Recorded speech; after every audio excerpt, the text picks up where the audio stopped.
How we do again? So, I just did a video for this brewery, Autumn Maple, but I wanted to pour another glass because it's a big bottle, man. It's a big bottle, big bottle.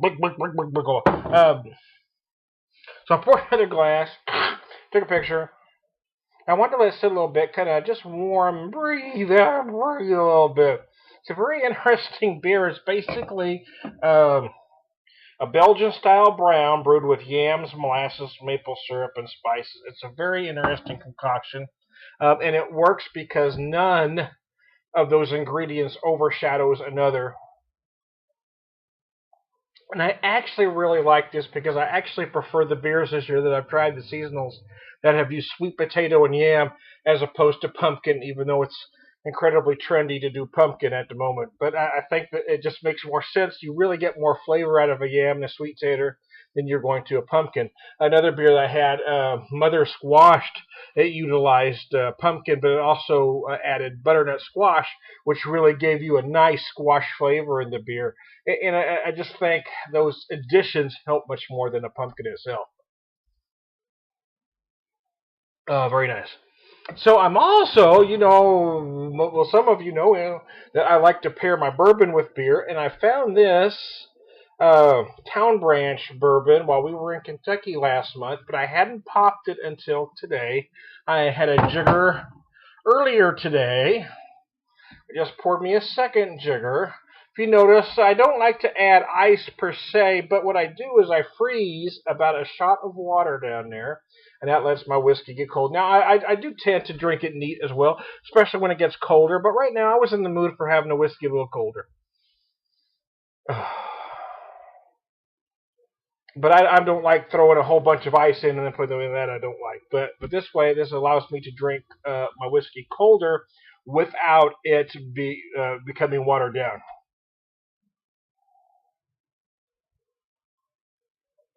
This is my second jigger of it today. It's very interesting.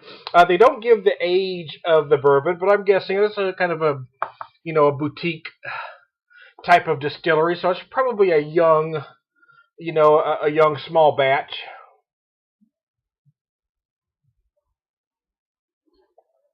I'd be surprised, to be honest with you, if it was more than 18 months, because that's what a lot of them are bottling, boutique spirits at. But having said that, it doesn't reflect the quality. This is obviously a quality bourbon, which gives you the flavors that it is aged longer than it is.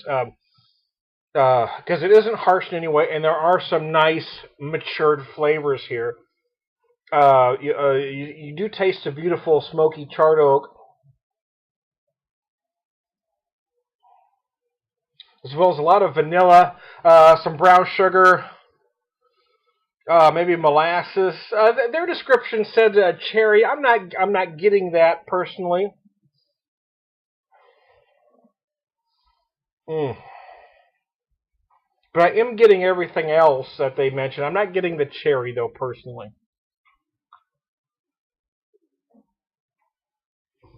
Maybe I just don't have a taste bud for that. But anyway, it's fine. This was relatively inexpensive for a bourbon of this type. I mean, it was under $30, and it's very good. It was every bit worth every bit of that. I think for me, I do like the flavors as well as say a more mass-produced product like say Gentleman Jack. I think this is a uh, much smoother drink than that is for me. And now that this is warmed up, this my my autumn maple has warmed up a little bit. I've noticed when I do beers like this colder, I notice that the carbonation is always much crisper. The flavors are sometimes slightly muted, and as I let it warm up, the carbonation is far less crisp, but the flavors amp up a little bit.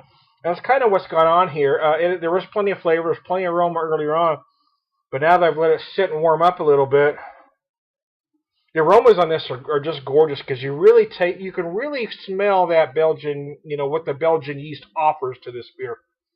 But also, I did notice it was big early on, but now I'm really noticing that the brown sugar on the aroma is just huge. You can really smell the brown sugar now. Let that sat a bit. And all those other flavors, molasses, brown sugar, yam, maple, are apparent. But still, even after letting it sit, that maple isn't overpowering. And a lot of beers tend to get that way. When you put an ingredient like that in a beer, sometimes that first little bit, those first couple, 3 ounces are really nice. But it gets hard to finish a beer, especially when you got a beer like this.